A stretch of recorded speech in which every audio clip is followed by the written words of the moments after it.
Damn it. I mistimed my light show. There it is. Oh, there you go. See, I was trying to start off with some lasers because everyone needs a freaking laser. No, You just went kind of cyclopsy in the background. I did. So, which is a perfect intro to this, Mac. Thank you very much for the setup. I'm Raymond. You're watching RPadTV. Back again with Mac and Carlos, but this time we're talking about X-Men 97 Season 2. I have a love-hate relationship with this show. Like, I Same. never liked it as much as my friends did, because I'm a massive comic books nerd. So a lot of times this always seemed like a dumber version of the comics. I still found some aspects of it enjoyable because it's just cool seeing comic book characters come to life. But some of the mashups, some of the simplifications bothered me. But I will say, I think this one is my favorite, or one of my favorite seasons as a whole of X-Men. A couple strange episodes that seemingly like Definitely took a big weird left turn. Yeah, came back somehow. Yeah, I definitely agree with that. Let's kick things off right away. I'll check in. We'll do the housekeeping later. But Carlos, give me your general thoughts, like a quick overview of how you feel about X-Men 97 Season 2. I see it feels like it was laid out better and more cohesive. The overall storyline in the season progressed well, but it still had me thinking, what's the overall picture? What is the purpose of these of this series? Why are we doing this? Where does it fit in? We're Carlos bringing in the mutants. It's getting very existential. Yeah. Why are we here?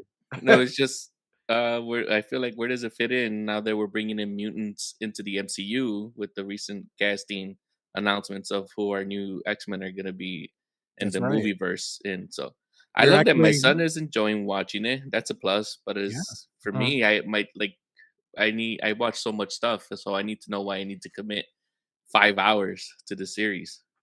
Fair enough. And for reference, we are recording this the day after the first day of D23 2026. So they just showed a bunch more of the X-Men live action X-Men cast last night. Yeah, they revealed the whole cast. No, not all. The whole cast. They didn't show Beast. There's still some rumors and I'm sure there's some other characters that will surprise us. But Mac, what are your thoughts on X-Men 97 Season 2? Just a quick overview. Fucking Gambit. That's my whoa. That's my review. Anything with Gambit, I love, just kind of normally, but like the whole season is really set up around him, and that's the part that I really like. Even though there's like some weird kind of episodic stories that kind of go off topic, if you will. Oh yeah, there's a lot of side. There's a lot of tangents. Yeah, yeah. But otherwise, I didn't realize just how powerful he is in terms of what category mutant is he? He's not Omega level. I don't. And correct me if I'm wrong, Carlos. No, I believe he is Omega level. Is he? Yeah, I think the internet can tell us. Because what is he going to do? Is he going to kinetically charge the whole planet? Well, he kinetically charged that Sentinel. Yeah. In standard Marvel canon, Gambit is not officially classified as an Omega level mutant. He normally operates at an Alpha level, possessing practical limits that require him to touch objects and convert their potential energy into kinetic explosive force. Well, I consider him a Beta level because he got cucked by Magneto. By the way, tangent, I used the word cuck the other day because I was driving and somebody cut me off and I said that out loud. And Michelle had never heard that word before. And she looks at me, she's like, "What's a cuck?" And I was like, hard to explain with the kids in the car. No, I mean, it's short for cuckold, which I think is a funnier word even. Yeah, it is. Also better. But yeah, it was funny. Show her that movie. What's that Steve Carell movie? Crazy Stupid Love, which I've never seen that. I'm a rom-com nerd. So I watched, but that is a good rom-com. Yeah. And he uses the word cuckold in it in a very funny Steve Carell way. Marissa Tomei as his love interest for a little bit. So. Yeah, and what's his face? Ryan Gosling. Ryan Gosling. And Ryan Gosling is his wingman to get him back into the game once he gets. Oh, they get separated. Yes, Emma Stone also is very wonderful, and Leo Tipton, who is, I think, a gorgeous woman. She plays the babysitter in that. She's all grown up now. Hmm. Oh yeah. Yes, I love it. Tangent one. Out of the way. Check. Yes. So yeah, I liked the side quest episodes, two in particular, and we'll get into why later. But I actually enjoyed the side quests more than the main adventure. I think it started out well. I loved En Savanor as a villain, but I always thought this version of Apocalypse was goofy as shit. Like he has a belt buckle with an A. I'm like, oh, in case you forget what my name is, here it is. It's like, oh yeah. Yeah, and like, yeah, my friend's like, so he has an A on his belt, and he has giant ass lips. Is that how he remembers his name? I'm like, Apocalypse, sure, why not? Isn't it funny that when we see him in the past, he also has like those lips randomly? It's not like part of the transformation. They should change his name, spelling to Lips. But yeah, but I enjoyed some of these side quests a lot. I enjoyed some of the character development a lot. But like the original series and last season, they do so much. The show moves so fast. Yeah, and it's go to only so like many 25-minute places. episodes or Yeah, something. and yeah, I mean, sometimes I feel like I get whiplash. And you feel like they're cut short, and you're like, oh man, like I really, and I guess it's deliberate because they make you really want to kind of see the next one, but like you still gotta wait a week. So But see, this is the problem, and they didn't do enough job marketing this. There's actually a companion, like physical comic book called X-Men 97 season 2. So, ah, and it fills in so many of the gaps. I've never seen this really promoted anywhere.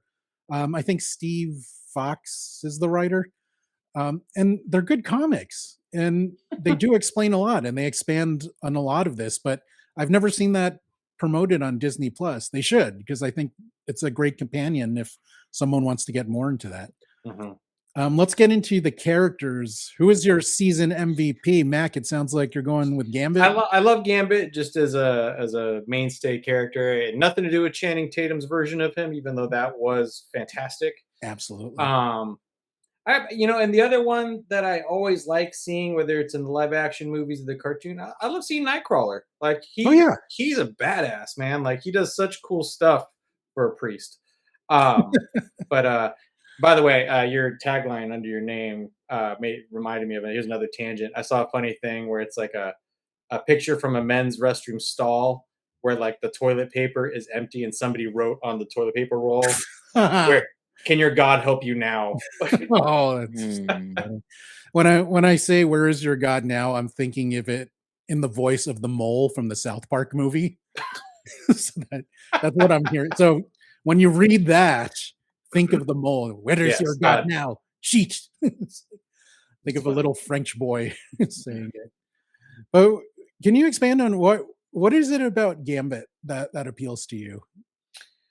I don't like. I think just again the he can just charge up and explode anything. I don't know if that makes me some sort of like closet pyromaniac, but it's just cool. Like I just love like his power sets are neat, and I don't care that he's Cajun or anything like that. But like I said, when Channing Tatum showed up in the Deadpool and Wolverine movie doing that horrifyingly offensive accent, I thought it was hilarious. I thought it was hilarious too, and I thought he was great. Great. And they're bringing him back. He's got a spot in Doomsday too. So go Yeah. Gambit, go Gambit, go. So he's going to make a name for himself, and then I fully expect him to die in Doomsday. Yeah. But we'll see. Another tangent at GameSpy, I used to throw things at my fellow editors, As we all did. and I'd just randomly say Gambit and then throw something, and it became a verb. And Will Tuttle, who now works at Microsoft, I believe, he would just be like, "Dude, stop fucking gambiting me." That's funny. If I lose anything in the house, my default like where is whatever, it just turns into me imitating Sam Jackson's voice and go, "Where is my super suit?" It doesn't matter what I'm looking for, that's what comes out. Hilarious. Carlos, who will you go with as your season 2 MVP? I would have to say Rogue Oh, and Big sacrifice. the making the sacrifice and Nightcrawler. because he made the ultimate sacrifice. He made her sacrifice look like shit. Yeah. Well, no, it's just that he saved them both. But yeah, I Yeah. can see where you can. He He still saved them stole. both because he knows that they love each other, and that's where the future is. Just And he being there, thinks and he didn't have anybody he thinks basically. Jesus is gonna save him though. Yeah. Where is your God now, Nightcrawler? Where is Jesus now, Nightcrawler? But yeah, Rogue's. I never liked the voice actor for Rogue, and I feel bad because I'm not trying to insult the voice actor, but she doesn't sound Southern to me. She sounds like mentally challenged. Like she just sounds really dumb. The I don't know. accent sounded better in the first Hmm. seasons if we don't do the 97, like in the Yeah, first run of the, but it seemed like she can't capture the accent as good as before. it It's got the more same voice exaggerated. actress. It is the same actor. Yeah, yeah. The other one, I never liked Storm's voice actor either. A lot of people do, but to me, Mhm. it seems like it sounds like your English teacher that failed to be an actor. That's what Storm sounds like. I've also never once been called sugar, which Ah, I think it's I met a Cajun dude where whenever you'd call a girl sugar, you can see like their heart skip. I'm like, fuck you. That power sucks. Like, and I Yeah. want it. Like, I was really, really, really jealous about that one. For my season MVP, I'm going to go with Magneto, who's not in a lot of the seasons, Magnus. but he had, I thought, the best line of the show, where as in his right before he dies, spoilers, because you should know by now we're doing spoilers. Right before he dies, he tells Charles, I played the devil to drive the sinners to the saint. And I'm like, okay, stop doing like real acting, man. It's like, I thought Right, that was, that line is deeper than the entire series. Mhm. it was really good. And, I think he's only in like 3 episodes, right? Before he kicks Mhm. it. Yeah. So he made the most, I think he defined it for me. Um, although some people don't like that it seems like they're doing one major death this season, but we can get into that a bit later. Let's talk about most improved. For me, it's Jubilee because she kicks ass, and I love that they didn't show a ton of time explaining it. It's just in that montage of episode 2 where they show her in a blindfold training with Psylocke, and I'm like, okay, Mhm. that's how she's a badass all of a sudden. So Yeah, I loved her like in the last episode, just delivering like a master's class in kicking ass. yeah, and although some people didn't like the dogfight at the I love end, that. I thought it was great. Mhm. but the gag was in the original series, she was always like the worst pilot of the group. Mhm. So, and now she's competent at flying now. The shit Um, talking back and forth between them in that scene was kind of funny Yeah. too. yeah, although I have a theory on that later. Okay. But yeah, I just thought she was so much better, but also made me question like the Xavier School, because she was there for years and she was never that much of a fighter. She spends a few months with X Force, and now she's a goddamn like fireworks ninja. So, Yeah. Yeah. so Psylocke was a much better teacher than any of them. Good job, Chuck. How about you, Carlos? Who is your most improved character? Well, it stole my thunder on Jubilee. Yeah. Same. So, because she did it, was it episode 4? No, no, or 5? The jailbreak, when they're breaking out all those kids. That was episode 2, man. Was it episode 2? Yeah. Oh man, okay. But yeah, regardless, the jailbreak action scene was like, oh, okay. Like you mentioned, she's greatly improved herself in hand-to-hand combat and how to use her powers, Yeah. especially with her feet, apparently, because she's up against the wall and then she uses it to projectile herself off of one. So that was a different type of use of her power set. So that Yeah, was they've pretty never shown impressive. that, huh? No, It's I don't always think her I've ever head. seen her doing that. So that was Reminded me of that Spider-Man question. So the webs, do they just come out of your wrists? mhm. Does So that, Jubilee, can she fire fireworks out of her ass? well, Oh, we'll have to see season 3. So That's her next level up. yeah, but also I guess if just to give a little bit of different one, you can see more of the improvement of Wolverine, Ah, even though he's not as much, but it just you still see that he's carrying this pain and then he's still trying to find his way, but he still has some growth that he needs to do, but he knows who he is and he accepts the person he is, uh, as far as where he's come from. Like, and then even though he does kind of not tell the people, that was episode 4, right? Where they have like Oh, the shapeshifter, the bugs, Morph and the Brood. the Yeah, brood. There you go. And he's going back to get his adamantium skeleton. So yeah. that was the only like drawback where it was like he was making some progress, but then he got back to his greediness. But then he's like trying to make it up for it as like in a couple episodes at the end. And that is episode 5, Weapon X, Lies, and DVDs. Yes, Which is a playoff. I think in the original series it was Weapon X, Lies, and Videotape to play Sex, on the Lies, Sex, Lies, Videotape. and Videotape. yes. Yeah. Mac, it sounds like you agree that Jubilee was most improved. I did like Jubilee, but I will do the same thing and pick a backup. Morph. I think Morph was fantastic. And there's like a couple key things like that, like they really kind of dug into the relationship between him and Wolverine. And then also in that, like the final scene, like he can just hold his own against kind of almost anybody as he transforms into whoever he wants to. So I just thought that was a very cool sequence of him fighting alongside Wolverine in that last episode.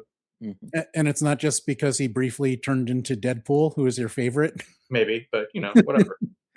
I love that he turned into the Doc Ock from that 90s Spider-Man cartoon with the they have a lot of freedom with him doing whatever he turns into. Yeah, he went obscure. There was one where he did Flatman from the Great Lakes Avengers, and I had to rewind. I'm like, was that just Flatman or a bad Mr. Fantastic? I thought it was a bad Mr. Fantastic. Yeah, that's what I thought too. He did both. He did Yeah. Mr. Fantastic, but he did Flatman, and I thought that was such a great deep cut. I'm like, wow. It's like talk about obscure. And as a comic book nerd, I love that. So we got Flatman, and we had Doorman in Wonder Man season 1. So that's another Great Lakes Avenger. Maybe they're taking over the Marvel universe. We'll see. Let's talk about storylines and episodes. And as Mac mentioned in the intro, we had a lot of side quests. So there's a lot to choose from here. But Mac, what was your favorite storyline? Was it the main? Was it one of the side quests? I'm guessing it's a Gambit thing again. Yeah, I think honestly, I enjoyed the main storyline. I thought the side quest, like, again, not as much of a comics book kind of, I don't have the context that you guys have, but so I enjoyed like the kind of straightforward storyline that just kind of took me to where I thought we were going. The couple tangent episodes really threw me. I'm like, what the fuck's happening right now? But I just like that main storyline. It was fun. It was a good ride. Carlos, what do you think? What was your favorite episode or storyline in this season? Well, the whole main storyline as a Gambit fan is, I was like, you guys, we kill him off in season 1. What are we gonna do for the rest of the time for engage me into watching it? But yeah, just that whole thing, the tangents that we get Omega Red. So now we have him floating out there after the whole episode 5 tangent episode that led us there. And what other one stuck out to me?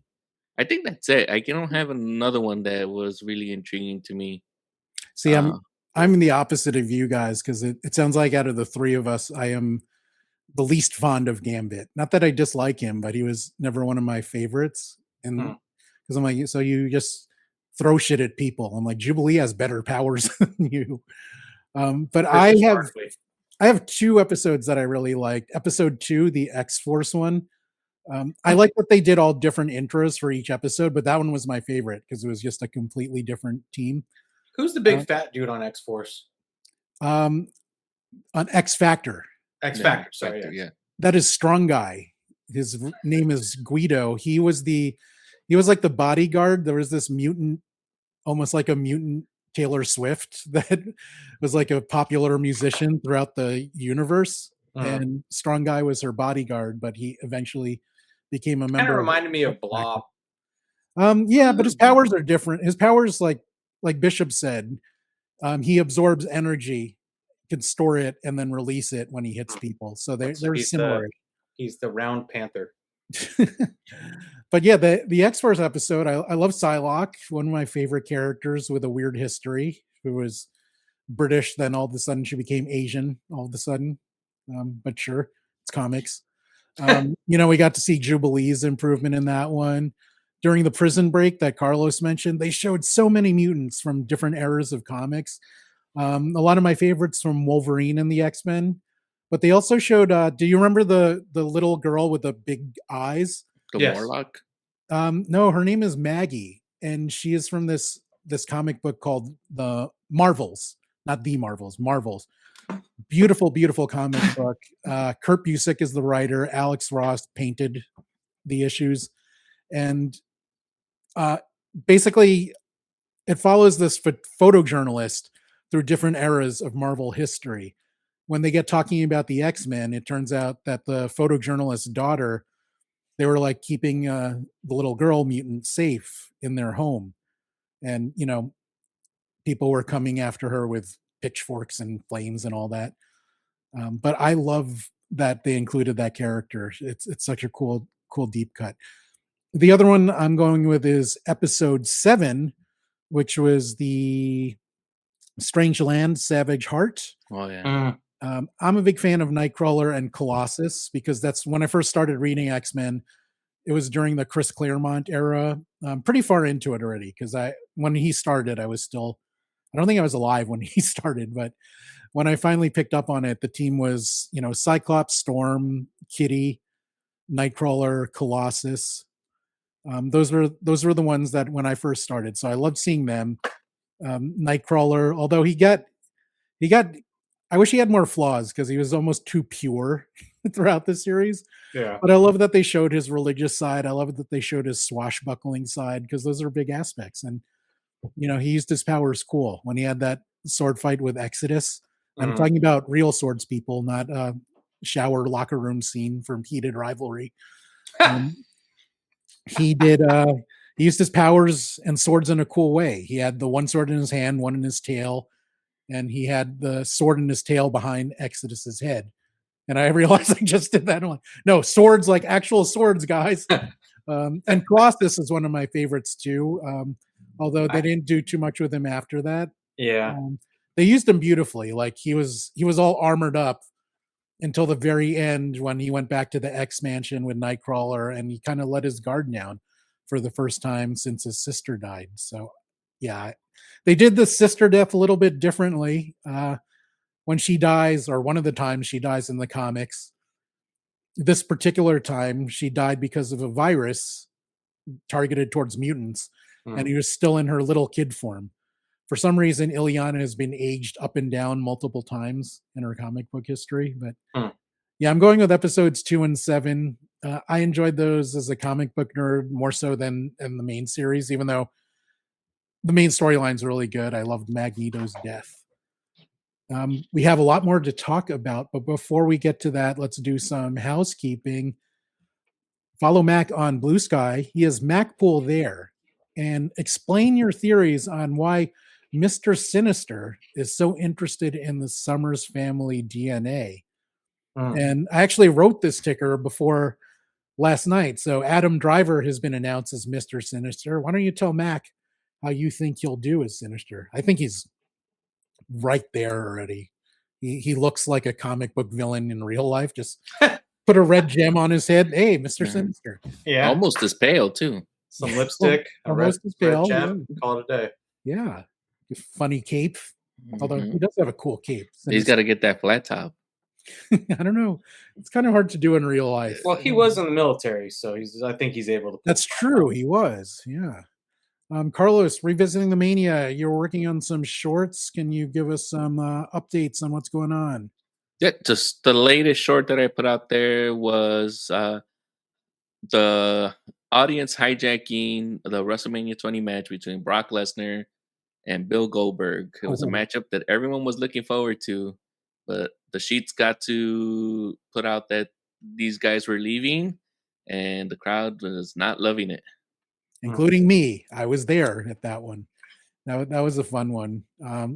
Our friend Justin Leeper, who Mac knows Justin, we were both marveling at how the crowd just totally hijacked the match, and we kind of felt bad, but Justin and I have never liked Goldberg because we like people that actually know to wrestle.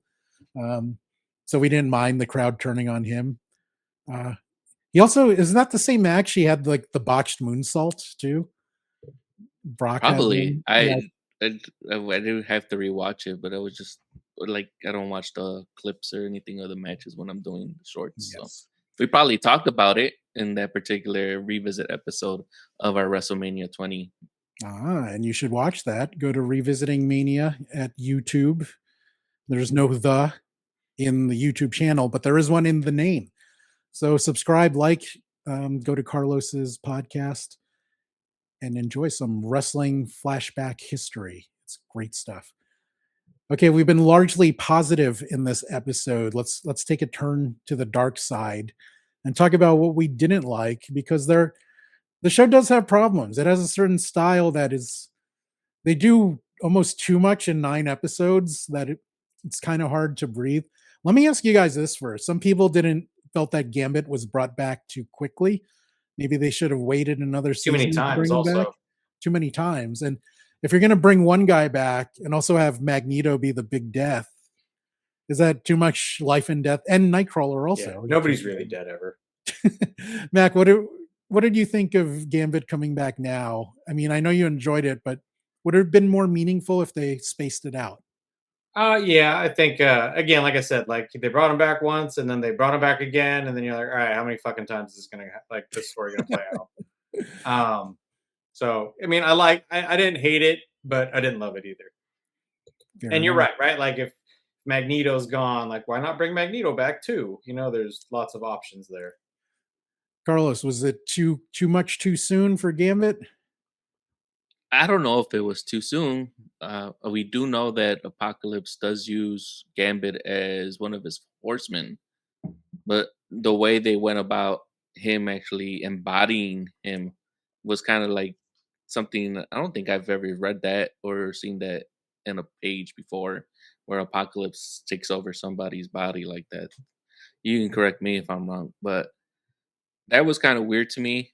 There's other, like we just established it, even though I do recall it reading it somewhere that he is considered an Omega one, but he's an Alpha one. So why would Apocalypse need Gambit? It's not like he has the power of regeneration like a Wolverine or someone else that can regenerate if they lose their limbs or whatever, or if they get stabbed in the head. Right. So it just didn't make sense to me and why he would need to embody him. Yeah, I think the general pacing, like too many things happen too quickly. Like Wolverine, for example, he had bone claws in the comics for a really long time. And they made a big deal about how it was hurting his body. And they actually transformed him into a more bestial version where he looks more like a cross between Beast and Wolverine instead of a more humanoid figure. Hmm. Whereas this, it's like between season 1 and season 2, I'm like, big deal. You lost your adamantium for like what, 2 weeks? So Yeah. it doesn't feel like as big of a deal. It's things like that kind of bug me. If they give it more time, it just means more, I think. Mhm. Anyway. And also, we get like one less episode. For the first season, X-Men 97 was 10, That's and then right. this one we got 9. That's right. Mac, what other problems did you have with this season? I think they made Professor X out to be like a big bitch. Like he's like in the battlefield of the oh fuck, like you know, like that. And he used that line before. He used the Yeah. exact same line against Dark Phoenix. I'm like, get some new material, Chuck. Yeah, it just seemed like again he's supposed to be like this crazy Omega level mutant that is one of the most powerful, and every time he's like kind of in his element, he's like, I'm not doing so well. So and he's very emotional also. He is You know, very like, emotional. he's Well, trying to think what else. his best friend did die. Yeah. I couldn't tell, like it seemed like they were intimating that like him and Magneto were like totally like gay for each other. And I don't know Oh, if that's ever in the comics or not, but like that seemed to be like the like what they were intimating a lot. I didn't get that at all, but Weird. yeah, I could if someone picks that up. Not that I care. totally I just fine. thought like, oh, like just say it then. Like just like Right. they just danced around it a lot, in my opinion. I do agree that Professor X gets his ass kicked more than he should Yeah. when he's supposed to be, insanely powerful. But then again, he was fighting Apocalypse, so was also insanely powerful. Yeah. One thing when they were still in Egypt, there was this En Sabanur was angry with him, but then he saw like one of the murals in The ship. showing his fate, and then all of a sudden he went full bad guy. I'm like, that seemed sudden. Yeah. Like I get that you don't have a lot of episodes, but he just it seemed too quickly his full heel turn. It's Yeah. like walks into the temple. Oh, I'm a bad guy now. Like I didn't like that. That kind of bugged me. Yeah. Carlos, what other problems did you have?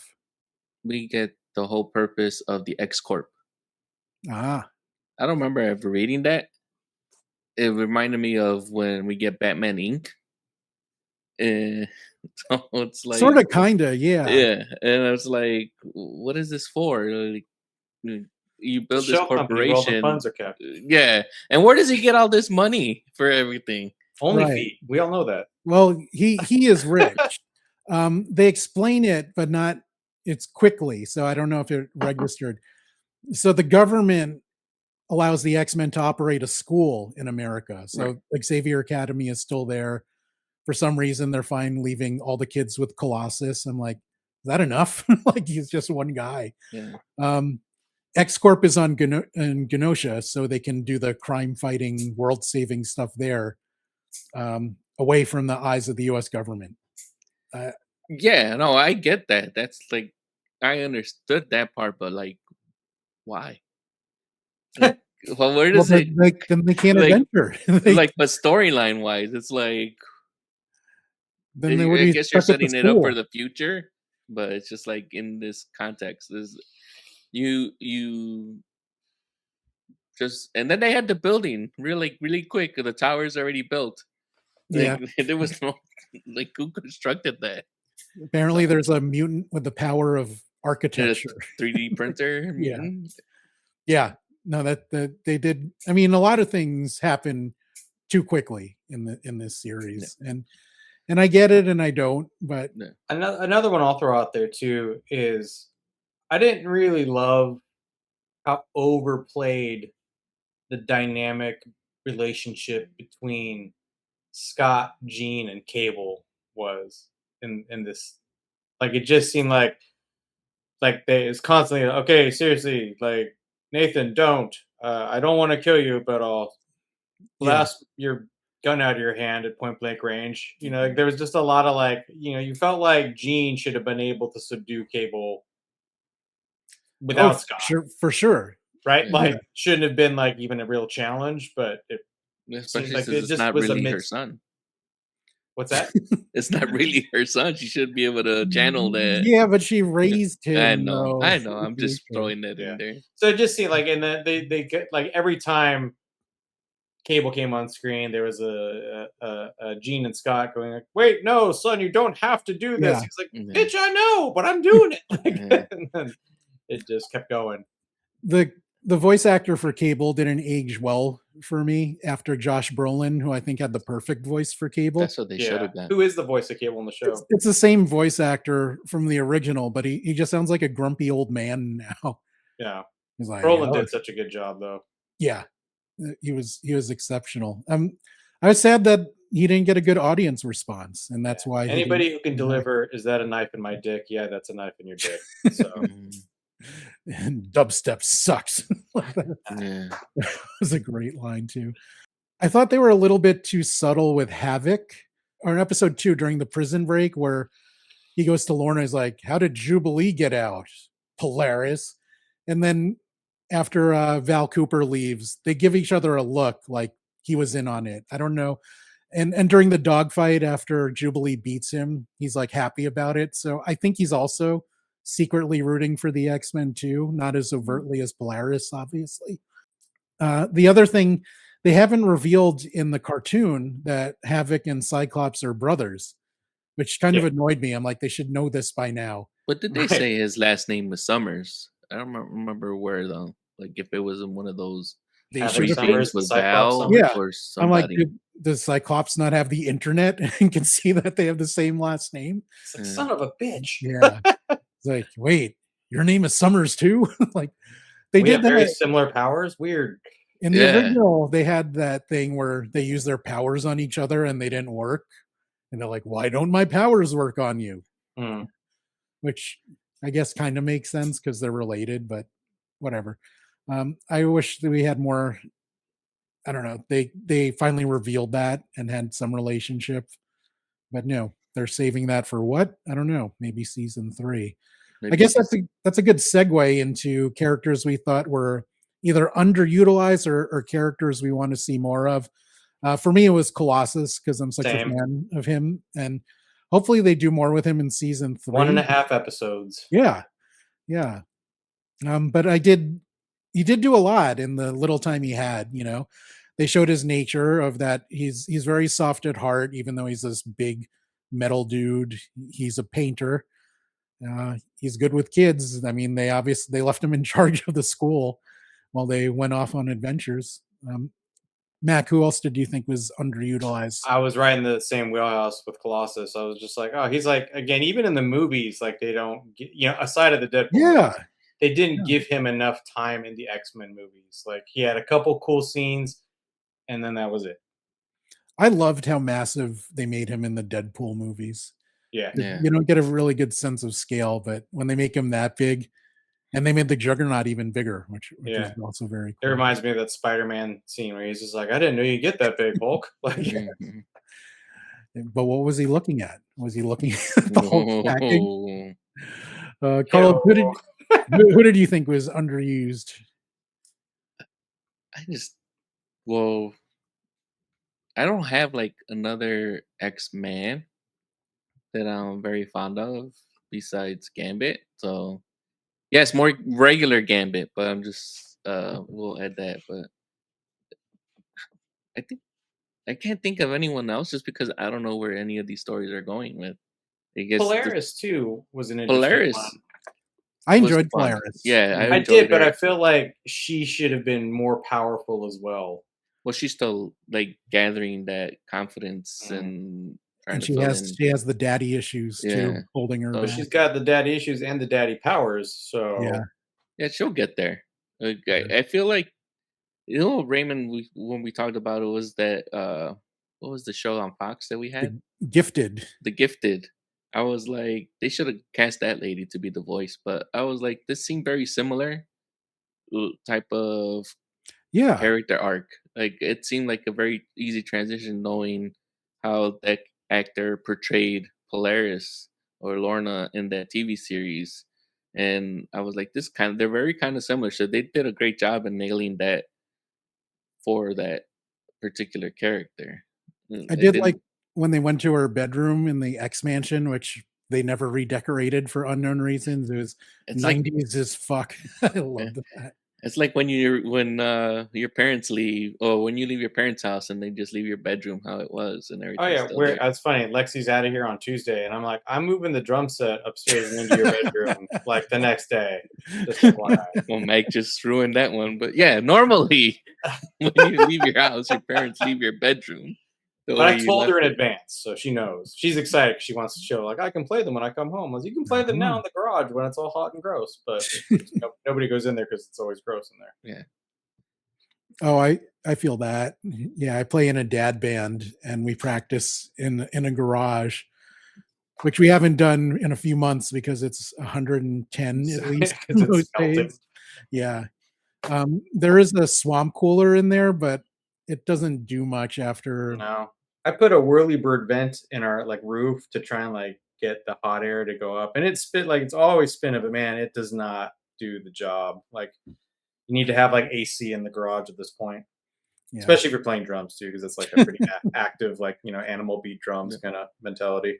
Or that could be your cardio, playing drums in the garage. True. It's like a great workout, actually.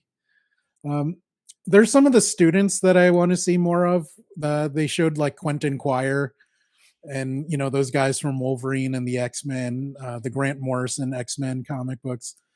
Some of those students are badass, and there was one that they didn't show, but I really, really, really hope they use him in the future. Is Brew, who is like a young Brood, but he's not evil like most of the Brood. He's just like this dorky student, and he even has like little fake glasses to make him look nerdier. But yeah, he's one of my favorite characters from the Wolverine and the X-Men comics, because he's supposed to be this insectoid man-eating beast, but instead he's like this little nerdy kid that the other students pick on, even though he does have that savageness in his heart that he tries to hide. So maybe we'll see more Brew in the future, or maybe people won't care. Let's talk about the mid-credits. I liked that, and I liked all the things it could potentially set up without giving a ton away. Let's start with you, Mac. I wanted to see, as the non-comic book reader here, what did you think of Mystique being set up to be a big part of season 3? Well, I missed the entire mid-credit sequence. I think I just turned it off at the end. And so this is all new to me. But so they showed Val Cooper going back to her office. Well, no, they show Val Cooper at her office in a computer, but then the actual Val Cooper walks into her office. And sees Mystique as Val Cooper, and then Mystique shoots real Val Cooper with a gun. Although she shot in the side, so we don't know if she's dead. No, she shot her again at the end after she's done. So she executed her. Yeah, okay. But we don't know where she shoots her, but you hear the gun go off, and then that cuts to the rest of the credits. I will be immediately going back and rewatching the last couple minutes of the last episode. Then after this, Graydon Creed wins the presidential election, so you now have a mutating anti-mutant. Yeah, got it. So well, I didn't think anything of it because I didn't see it. So, but now I think it sounds cool. And Mystique's another one of those characters. She's like almost like a must-have. So I think, again, a character that was benched, but seemingly benched for a reason, to kind of be the big surprise at the end of the season. I understand that mentality. But she's just a cool character altogether. Right. And she's going to be pissed because her son is dead now, Nightcrawler. Well, her other racist son is president. One of the guys, did she bone Magneto in the show? I don't think so. I don't remember seeing that. Yeah, I think I would if I did. But she'll have reasons to be angry in season 3. What did you think of the setup, Carlos? Well, yeah, we're gonna get more of that. Wasn't there a storyline where Mystique is trying to kill her son or the president? So, well, they did that in the original, and I think in season 1 even. Right. Yeah. So I guess we might get a retread or a different iteration of that particular one. Because I remember, like, she takes over, or she's impersonating Senator Kelly or something like that, right? And she was, and she did that in the movie as well. But now she has the government job if she's being Val Cooper. So, and she has an entire team at her disposal as well. Yeah, she got the X-Factor. Yeah. X-Factor, and it starts with an. That's what the problem when you name these. I don't even. You gotta pick a different one. You can't be like X-Factor, X-Force. Isn't Deadpool X-Men, X-Force? Well, yeah, but he took that from the comics. So real quickly, there was a point in the New Mutants comics where Cable takes over, but then some people decide that his ways are too militaristic, so he starts his own team, X-Force, where he takes a lot of the New Mutants with him. Okay. So Deadpool 2 played up on that.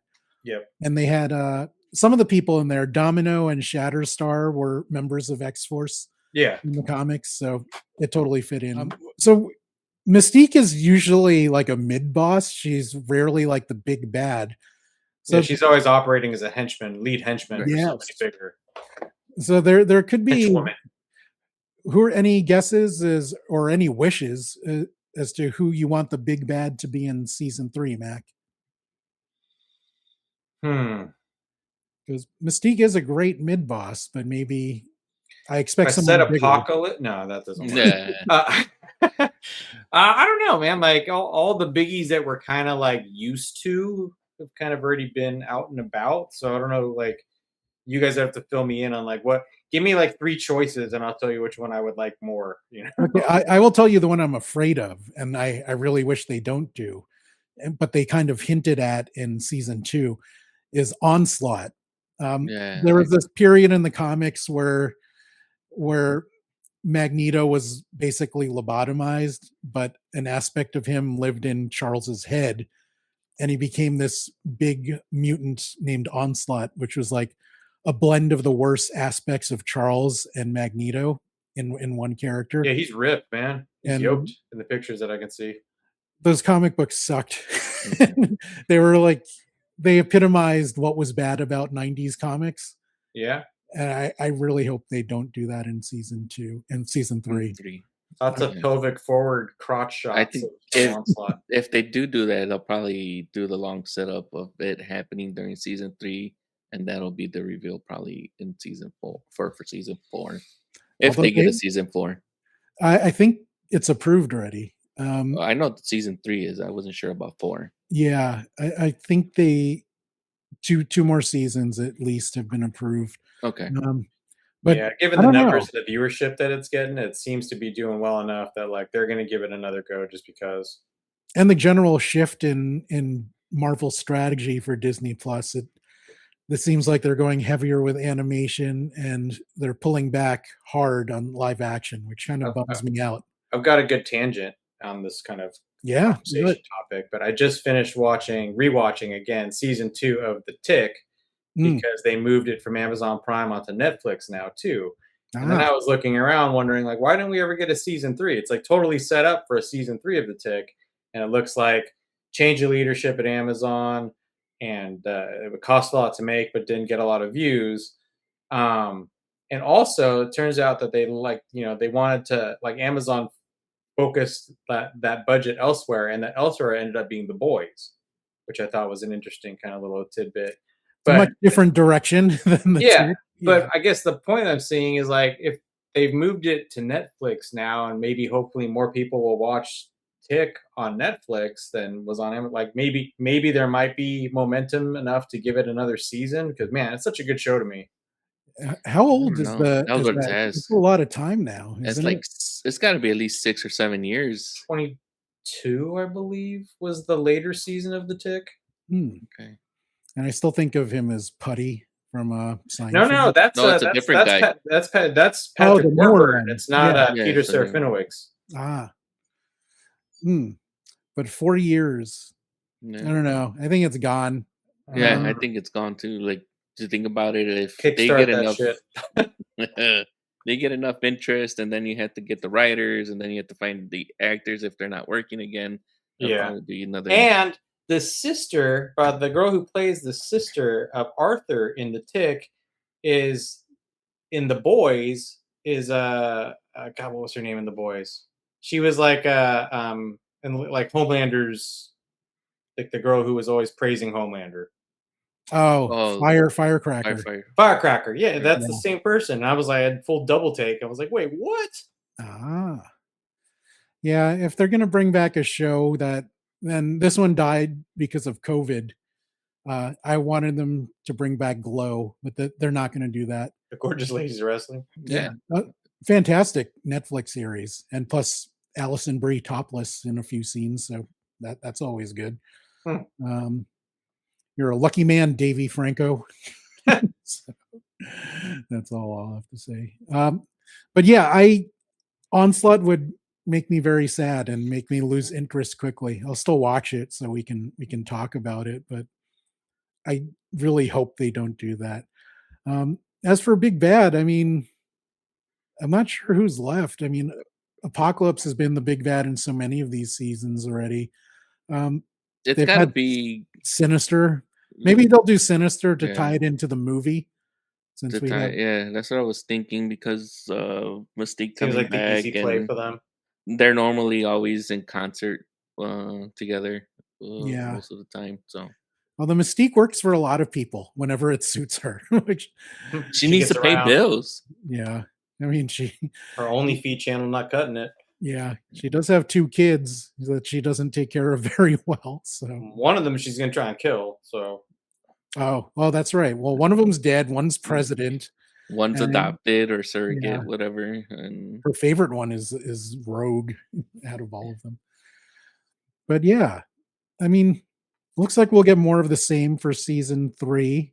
I do hope they slow it down, give things more of a chance to breathe. a couple more episodes, like a 10-episode run would be fantastic. Yeah, And especially then slow it now. down, maybe cut away from some of the really like deviant kind of storylines. Yeah, I- deviant. my only thing that's the only thread is what are we doing with Ramatut Nathaniel Richards? Oh, that's true. Well, maybe they're moving away from Kang in general because they had to move away from Kang in the movies. And IRL. Yeah. Yeah. Any ETA on when a season 3 will be coming? It's next year. They want to do these annually now. Okay. So, and plus, since they're cutting back from live action, they can devote more resources to this. But yeah, Well, I I'm think excited. I mean, I'm like literally, if another season shows up, I'm definitely watching it. yeah, for sure. It's kind of funny too because like I'm a 50-year-old man and my wife and girls walked in. Like I'm just sitting on the couch watching like cartoons all the time. They're Yeah, just like, "What are you doing with your life?" So, exactly what I want to be doing. exactly. Developing my superpowers. Yes, one day we will. I thought I was gonna get it, man, a long time ago when I broke my hand. I was having like nerve issues, and it felt like lightning was gonna shoot out of my hand, and I was like trying at one point just to see what happened, and nothing did.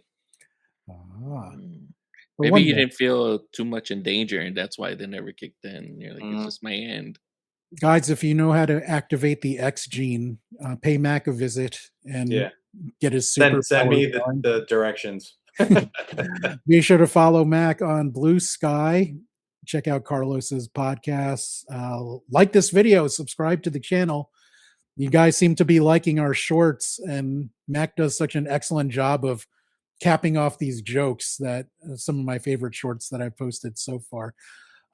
You like the Comic-Con crew so much that we are returning in the next episode with Michael and Paul to talk about everything that happened at D23.